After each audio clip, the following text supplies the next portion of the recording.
नमस्कार विद्यार्थी मित्रांनो, मी विनोद नाईक. आपण पाहत आहोत इयत्ता 10वीचा विज्ञान भाग पहिला. याच्यामध्ये 9वा लेसन ज्याचं नाव आहे कार्बनिक संयुगे.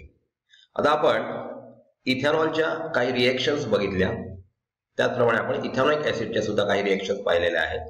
याच्या सुद्धा आपण थोड्याफार प्रमाणात रिएक्शन बघून पॉलिमरायझेशन म्हणजे काय, म्हणजे मोठे रेणू पॉलिथिलीन बॅग कशी तयार होते याविषयी जाणून घेणार आहोत. तत्पूर्वी विद्यार्थी मित्रांनो, हा आपला शेवटचा सेशन आहे या लेसनचा. आपण आतापर्यंत 7 सेशन्स पाहिलेले आहेत. त्याच्यामध्ये कार्बनिक संयुगे म्हणजे काय याच्याविषयी आपल्याला पूर्णपणे नॉलेज आलेलं असेल असं मला वाटते. जर काही शंका असतील तर आपण आम्हाला आपल्या ॲपच्या मार्फत प्रश्न विचारू शकता. आम्ही त्यांचं सोल्युशन आपल्याला देऊ. तर आता आपण पाहूया बहुवारिक म्हणजेच पॉलिमरायझेशन रिएक्शन म्हणजे काय आणि ते कशा प्रकारे घडवली जाते आणि अशा प्रकारच्या पॉलिमर्सचा आपण कुठे उपयोग करतो त्याविषयी सुद्धा आपण आता इथे जाणून घेणार आहोत. जेव्हा प्रथम आपण बघूया पॉलिमरायझेशनच्या अगोदर काही रिएक्शन्स झालेले आहेत. ते इस्टरीभवन अभिक्रिया म्हणजे काय, तर कार्बोक्सिलिक ऍसिड व अल्कोहोल यांच्यातील अभिक्रियेने इस्टर हा क्रियात्मक गट असलेले पदार्थ तयार होतात. म्हणजे ह्याच्यामध्ये कार्बोक्सिलिक ऍसिड COH ग्रुप ज्याच्या शेवटला असतो म्हणजे फंक्शनल ग्रुप असतो आणि अल्कोहोल म्हणजे ह्याच्यामध्ये OH ग्रुप, अल्किल ग्रुपला एक OH ग्रुप लागलेला असतो आणि ह्यांच्यामध्ये जी अभिक्रिया होते त्याच्यापासून इस्टर तयार होतो. आता जो इस्टर कशा प्रकारे तयार होतो त्याची रिएक्शन आपण येणाऱ्या स्लाइड्स मध्ये पाहणार आहोत. इथे पहा, परीक्षा नळी, चंचू पात्रे, बर्नर आणि इत्यादी साहित्य घेऊन त्याच्याने glacial ethanoic acid, ethanol, sulphuric acid हे पदार्थ घेतलेले आहेत आणि याच्यामध्ये इथेनॉल 1 ml इथेनॉल आणि 1 ml ग्लेशियल इथेनॉइक ऍसिड घेतलेला आहे. त्यात काही थेंब आपण सहज सल्फ्युरिक ऍसिड टाकतोय. ही परीक्षा नळी चंचू पात्रातील गरम पाण्यात, गरम जल मज्जनीमध्ये 5 मिनिटे ठेवायची आहे. त्यानंतर दुसऱ्या चंचू पात्रात 20 ते 30 मिली पाणी घेऊन त्यात वरील अभिक्रिया मिश्रण ओतून वास घ्यायचा आहे. तर लक्षात घ्या, आपण बेकरीच्या बाजूने वगैरे पास होतो त्यावेळेला आपल्याला असा गोड असा वास येतो, तो इस्टरचा वास असतो.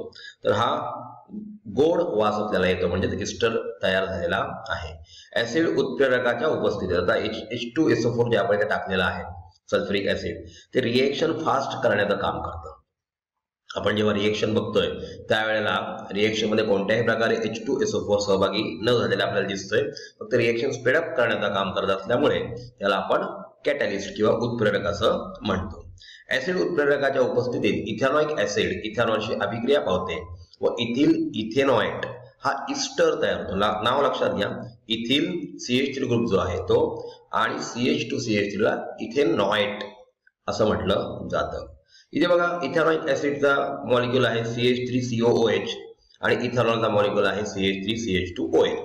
आता ज्या वेळेला रिएक्शन होते तेव्हा इथेनॉइक ऍसिड मधली COH ग्रुप मधला एक हायड्रोजन आणि अल्कोहोल इथेनॉल मधला OH ग्रुप यांचं एकत्रीकरण होऊन H2O पाण्याचा मॉलिक्यूल तयार होतो आणि उर्वरित दोन्ही मॉलिक्यूल एकमेकाला व्हॅलन्सी ऍडजस्ट करून अटॅच होतात. जसं CH3COO इथेनॉइक ऍसिड मधील आणि इथेनॉल मधील आपल्याला दिसतोय CH2CH3 म्हणजे इथिल इथेनॉएट हे इस्टर इथे तयार झालेलं आहे. इस्टर हे गोड वासाचे पदार्थ असतात. बऱ्याचशा फळांना असलेला स्वाद हा त्यांच्यात असलेल्या विशिष्ट इस्टरमुळे असतो. सुवासिक द्रव्ये व स्वाददायी पदार्थ बनवण्यासाठी इस्टर वापरतात.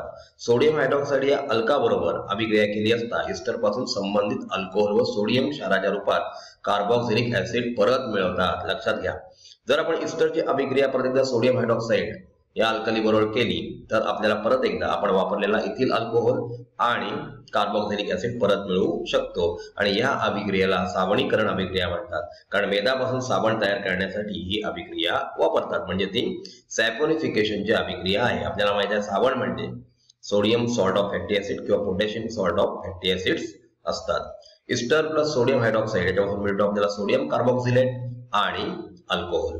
सोडियम हायड्रॉक्साईडच्या द्रावणाबरोबर मेद तापवले असता साबण व ग्लिसरीन तयार होतात.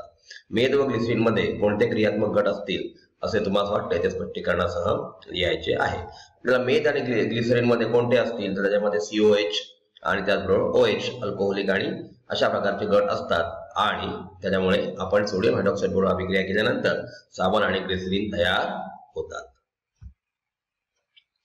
धान्य, कडधान्य, मांस या अन्नपदार्थांपासून आपल्याला जी पोषक द्रव्ये मिळतात त्यांची रासायनिक नावे आपल्याला लिहायची आहेत. म्हणजे आपण आता महारेणू व बहुवार्के यांच्याविषयी स्टडी करणार आहोत. हा शेवटचा पार्ट आहे या लेसनचा. तर आपण गुगल सर्चच्या माध्यमातून किंवा इतर कुठून तरी यांच्यापासून मिळणारी पोषक द्रव्ये आणि त्यांची रासायनिक नावं आपल्याला शोधून काढायची आहेत. आता बघूया महारेणू म्हणजे मॅक्रोमॉलिक्यूल. ज्ञात कार्बनी संयुगांची संख्या सुमारे 10 दशलक्ष इतकी मोठी असून त्यांच्या रेणू वस्तुमानांची व्याप्ती इतकी विशाल आहे. मोठे रेणू वस्तुमान असलेल्या रेणूंमधील घटक अणूंची संख्या खूप मोठी असते. लक्षावधी अणूंपासून बनलेल्या प्रचंड कार्बनी रेणूंना महारेणू असे म्हणतात. आपण सुरुवातीलाच बघितलेलं आहे की कार्बनकडे असलेली कॅटेनेशन जी प्रॉपर्टी आहे त्याच्यामुळे हा खूप मोठे मोठे रेणू बनवतो. यांना महारेणू किंवा मॅक्रोमॉलिक्युल्स असं म्हटलं जातं. आणि हे जे मॅक्रोमॉलिक्युल्स आहेत हे बहुवारिके या प्रकारात मोडतात. म्हणजे पॉलिमरायझेशन रिएक्शन जी होते त्याच्यामध्ये अशा प्रकारचे हे महारेणू मोडत असतात. तर ते पॉलिमर म्हणजे काय याच्याविषयी आपण येणाऱ्या स्लाइडमध्ये बघणार आहोत. नैसर्गिक महारेणू बघा, पॉलिसॅकराइड, प्रोटीन व न्यूक्लिक ऍसिड. न्यूक्लिक ऍसिड म्हणजे आपल्या सेलमध्ये असलेला डीएनए, त्याच्यामध्ये असलेले न्यूक्लिक ऍसिड हे सुद्धा काय आहेत तर नैसर्गिक महारेणू म्हणजे नॅचरल मॅक्रोमॉलिक्युल्स आहेत. हे नैसर्गिक महारेणू म्हणजे जीवसृष्टीचे आधारस्तंभच आहेत. स्टार्च व सेल्युलोज या पॉलिसॅकराइड संयुगांपासून आपल्याला अन्न, वस्त्र व निवारा मिळतात. म्हणजे आपल्याला जे अन्न, वस्त्र, फूड आणि क्लोथिंग आणि आपलं शेल्टर जे मिळतं त्याच्यामध्ये वापरल्या जाणाऱ्या वस्तू ज्या आहेत त्या स्टार्च आणि सेल्युलोज या प्रकारच्या पॉलिसॅकराइड या महारेणूमुळे आपल्याला मिळत असतात. न्यूक्लिक आम्लांमुळे रेणू पातळीवर अनुवंशिकतेचा नियंत्रण होतो. आपल्याला माहित आहे आपल्या पेशींमध्ये कोण असतो तर डीएनए असतो. डीएनए हेरिडिटरी जे कॅरेक्टर्स असतात ते एका पिढीकडून दुसऱ्या पिढीकडे ट्रान्सफर करत असतात आणि याच्याविषयी आपण सेकंड पार्ट मध्ये बघणार आहोत. हेरिडिटी आपण याच्या पूर्वी सुद्धा शिकलेलो आहोत जेनेटिक्सच्या माध्यमातून. तर डीएनए कशा प्रकारे पॅरेंट्सचा डीएनए आपल्या मुलांमध्ये संततीमध्ये कशा प्रकारे उतरला जातो याच्याविषयी आपण ऑलरेडी पाहिलेलं आहे. रबर हा आणखी एक प्रकारचा नैसर्गिक महारेणू आहे. रबर आपल्याला माहिती आहे आपले टायर्स, ट्यूब्स किंवा रबरच्या ज्या काही वस्तू असतात त्या लॅटेक्स पासून बनतात आणि हा एक नैसर्गिक नॅचरल मॅक्रोमॉलिक्युलचा प्रकार आहे. मानवनिर्मित महारेणू बघूया. म्हणजे आपण तयार केलेले महारेणू मॅक्रोमॉलिक्युल कोणते आहेत. प्रथमतः रबर व रेशीम यांना पर्याय शोधण्याच्या हेतूने प्रयोगशाळेत व कारखान्यात महारेणूंची निर्मिती झाली. म्हणजे रबर आणि रेशीम म्हणजे सिल्क आणि रबर जो आहे तो नॅचरल मॅक्रोमॉलिक्युल आहे. तर त्याच्यासाठी त्याला काहीतरी सबस्टिट्यूट पाहिजे म्हणून आपण कारखान्यात किंवा प्रयोगशाळेत महारेणूंची निर्मिती करण्याचा प्रयत्न झाला. आज मी जीवनाच्या सर्व क्षेत्रांमध्ये विद्यार्थी मित्रांनो लक्षात घ्या म्हणजे जीवनाच्या सर्व क्षेत्रांमध्ये मानवनिर्मित महारेणू उपयोगात आहेत. कापूस, लोकर, रेशीम तसेच मानवनिर्मित धागे, इलेस्टोमर, प्लास्टिक जे इलेस्टिकचे वगैरे आपण काही आपले हे अंतर्वस्त्र वगैरे आपण घालतो तर किंवा पॅन्टला वगैरे इलेस्टिक वापरलं जातं हे महारेणूंमार्फत तयार केलं जातं. प्लास्टिक हा सुद्धा एक महारेणू आहे, मॅक्रोमॉलिक्युल आहे. ही सर्व महारेणूंची उदाहरणं आहेत.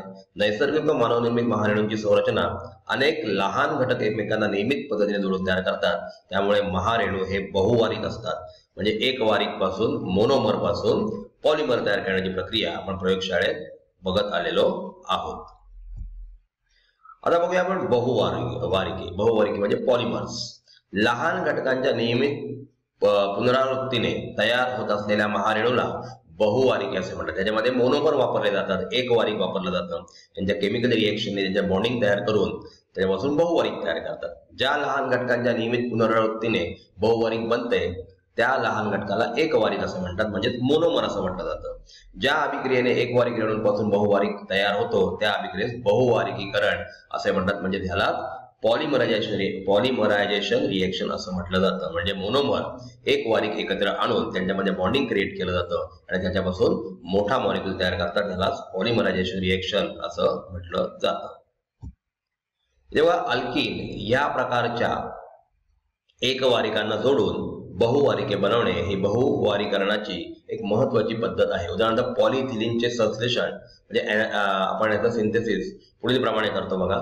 इथिलीन एक वारिक. इथिलीन म्हणजे याच्यात डबल बॉन्ड असायला पाहिजे. हा इथिन आहे, अल्किन आहे. बरेचसे अल्किनचे रेणू यांची ऍडिशन रिएक्शन करून बहुवारिकीकरण पॉलिमरायझेशन केलं जातं आणि आपल्याला जो ब्रॅकेटमध्ये दिसतोय तो मॉलिक्यूल आपल्याला दिसतोय ह्याच्यामध्ये चौरस ब्रॅकेटमध्ये का दाखवला जातो कारण त्याच्या अलीकडे आणि पलीकडे सुद्धा मॉलिक्युल्स असे जोडलेले आहेत. त्याचा एक घटक तुम्हाला इथे दाखवलेला आहे.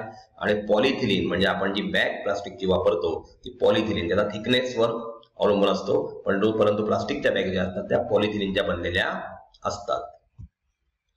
इथे पहा काही बहुवारिकांची नावं दिलेली आहेत, ज्याच्यात एकवारिक घटक कोणते वापरलेले आहेत आणि बहुवारिकाचे रचनासूत्र त्या ब्रॅकेटमध्ये किंवा कर्ली ब्रॅकेटमध्ये किंवा अशा प्रकारच्या ब्रॅकेटमध्ये दाखवलं जातं. याचा उपयोग पिशव्या, खेळाडूंच्या कपड्यांमध्ये केला जातो. Polystyrene, styrene C6H5 CH double bond CH2 इथे डबल बॉन्ड ब्रेक होऊन त्याच्यापासून दुसरा मॉलिक्यूल तिथे चिकटतो आणि त्याच्यापासून थर्मोकॉलच्या वस्तू तयार केल्या जातात.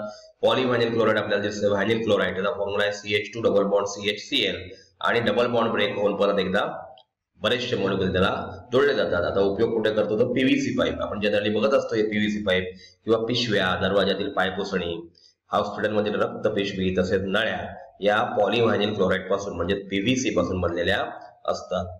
पॉलीएक्रॅलियोनायट्राइल म्हणजे एक्रेलियोनायट्राइल याच्यापासून बनलेला हा महारेणू आहे. CH2 double bond CH, C triple bond N म्हणजे सायनाइड ग्रुप आहे, सायनो ग्रुप आहे शेवटला. आणि याच्यापासून बघा मधला CH2 डबल बॉन्ड CH याच्यामधला डबल बॉन्ड ब्रेक होऊन इतर अशाच प्रकारचे मॉलिक्यूल त्याला चिकटतात आणि रिएक्शनमुळे पॉलिमरायझेशन रिएक्शन होतं. टेफ्लॉन म्हणजे tetrafluoroethylene, tetra CF2 double bond CF2 त्याच्यामध्ये डबल बॉन्ड ब्रेक होतो आणि इतर CF2 मॉलिक्यूल त्याला चिकटत जातात आणि याच्यातून निर्लेप भांडी, आपण नॉनस्टिक भांडी वापरतो ती भांडी याच्यापासून बनवली जातात. पॉलिप्रोपिलीन बघा, प्रोपिलीन मध्ये CH3 CH double bond CH2 याच्यामध्ये डबल बॉन्ड ब्रेक होत तो पुढल्या मॉलिक्यूलला चिकटतो आणि अशा प्रकारे बहुसंख्य मॉलिक्यूल म्हणजे मोनोमर प्रोपिलीनचे एकत्र येऊन त्याच्यापासून आपल्याला पॉलीप्रोपिलीन तयार झालेलं दिसतं. म्हणजे ह्याच्यासाठी इंजेक्शनची सिरिंज किंवा टेबल खुर्च्या या पॉलीप्रोपिलीन पासून बनवल्या जातात. बहुवारिक बघा, याच्यामध्ये पॉलिसॅकॅराइड आहे, ग्लुकोज हे एक वारिकाचं नाव आहे आणि आढळात स्टार्च किंवा कर्बोदके म्हणजे कार्बोहायड्रेट्स मध्ये याचा आढळ येतो. सेल्युलोज ग्लुकोज पासून बनतं, लाकूड किंवा वनस्पती पेशी भित्तिका याच्यापासून बनतात. प्रथिनांमध्ये प्रोटीन्स मध्ये अल्फा अमिनो ऍसिड्स, स्नायू, केस, विकर, अंडे, त्वचा ही प्रथिने बहुवारिक आपल्याला अल्फा अमिनो ऍसिड या एक वारिकांपासून बनलेले असतात. DNA हा सुद्धा बहुवारिक आहे. पॉलिमर आहे न्यूक्लिओटाइड, अम्लारी डिऑक्सिरायबोज फॉस्फेट. प्राण्यांची गुणसूत्रे म्हणजे आपली सुद्धा गुणसूत्रे या DNA पासून बनलेली असतात. RNA न्यूक्लिओटाइड, अम्लारी रायबोज फॉस्फेट. वनस्पतींची गुणसूत्रे RNA पासून बनलेली असतात. आणि रबर तो आयसोप्रीन नावाच्या एक वारिकापासून मोनोमर पासून बनतो, ज्याचा फॉर्म्युला आहे CH2 double bond C, CH double bond CH2 आणि CH3. रबराच्या झाडाचा चीक याच्यापासून इथे तयार होतो. आता बाजूला जी रचनासूत्र दिलेली आहेत ते आपण आधीच्या चार्ट मध्ये पाहिलेली आहे. त्याचा अभ्यास करून कोणते समबाहुवारिक तयार होईल त्याचं रचनासूत्र आपल्याला तुम्हाला लिहायचं आहे. रंग व चिकट द्रवामध्ये वापरतात त्या पॉलिव्हायनिल ऍसिटेट या बहुवारिकाचे रचनासूत्र दिले आहे. त्यामुळे संबंधित एक वारिकेचे नाव व रचनासूत्र लिहा. विद्यार्थी मित्रांनो, याचं जे रचनासूत्र आहे एक वारिक जे आहे ते व्हायनिल ऍसिडेट आहे. व्हायनिल ऍसिडेट इथिलीन पासून बनवलं जातं. याचा जास्त स्टडी आपण गुगल सर्चच्या माध्यमातून करू शकतो. आपल्याला फक्त याचं एक वारिक लिहायचं आहे. हे कोणापासून बनलेलं असतं? मोनोमर कोणतं आहे तर व्हायनिल ऍसिडेट.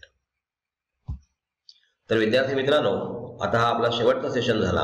याच्यामध्ये आपण पूर्णपणे हा लेसन अगदी व्यवस्थित पाहिलेला आहे. ज्याच्यामध्ये आपण शेवटला बघितलं की मॅक्रोमॉलिक्युल्स म्हणजे काय असतात किंवा पॉलिमरायझेशन रिएक्शन कशा प्रकारे होते आणि आपण जनरल यूज मध्ये जी पॉलिमर्स वापरतो ती पॉलिमर्स कशा प्रकारे तयार केली जातात किंवा सिंथेटिक पॉलिमर्स प्रयोगशाळेमध्ये किंवा कारखान्यामध्ये कशी तयार केली जातात याविषयी काही रिएक्शन आपण इथे पाहिलेल्या आहेत. विद्यार्थी मित्रांनो, AS विद्यालय हे असं ऑनलाईन कोचिंग इन्स्टिट्यूट आहे ज्याच्यामध्ये आपण 6वी ते 10वी पर्यंतचा अभ्यास विविध विषय जसे की science, social science, maths, English, Hindi आणि कॉम्प्युटर यांचा अभ्यास आपण घर बसल्या करू शकता. आपल्याला तज्ञ शिक्षकांचं मार्गदर्शन इथून मिळत असतं आणि त्याच्यामुळे आपलं फ्युचर उज्ज्वल होतं. आपण हे ॲप रजिस्टर केलेलं आहेच. आपल्या विद्यार्थी मित्रांना किंवा मैत्रिणींना सुद्धा या ॲप बद्दल माहिती द्या आणि त्यांचंही भवितव्य उज्ज्वल करा. धन्यवाद.